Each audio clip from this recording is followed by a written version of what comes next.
Mom gave birth to me when she was 17. Yeah, I know how that sounds.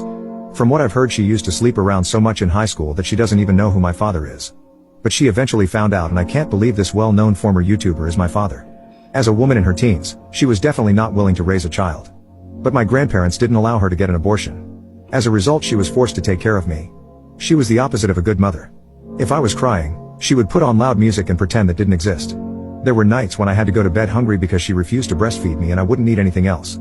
Thankfully, my grandparents noticed this and took me under their care. My mother was happy to stay away from me and went back to her type of lifestyle. She moved out into a dorm to prepare for college. My grandmother took proper care of me at home, and my grandfather would take me to the park often. He had a surgery done on his hip, so he wasn't able to move that much, but always made sure to play with me. I consider them my real parents and will always be grateful to them. When I was 4 years old, they hired a babysitter to take care of me because they had to attend a wedding. On their way back, they had a terrible accident and unfortunately didn't make it. As a kid at the time, I didn't know that my life was about to become a living hell. I cried for days and days. The house was in my mother's name, so she moved back. It's like she was happy that her parents were gone, because she began having late night parties in the house literally a week later. She became the queen of her college because she had an empty house where everyone could hang out and do substances. At that time, I still wasn't over the passing of my real parents, so I would cry violently in my room. Sometimes my cries would reach downstairs, and I guess her friends asked about it because she would barge into my room with anger on her face and put tape over my mouth.